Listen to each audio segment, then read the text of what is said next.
तो गाइस, तो दोस्तों आज मेरा नया सेल्फी स्टिक आ गया। देखते हैं, इससे चला कर देखते हैं क्या इसका क्या वाइब्रेट रहता है, कैसे दिखता है इसमें। तो चलो चला कर देखते हैं।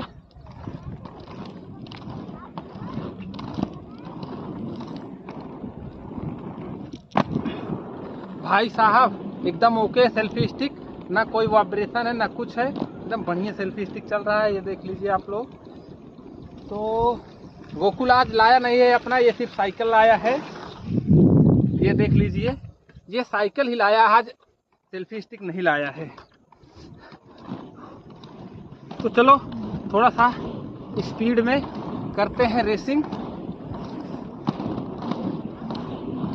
भाई आरोही भी सीख रही है, आज आती आई हुई है, देखो बैठी है, किसी काम की नहीं है। उसके हाथ पैर में जब भी आता है, जब भी आती है लग जाता है।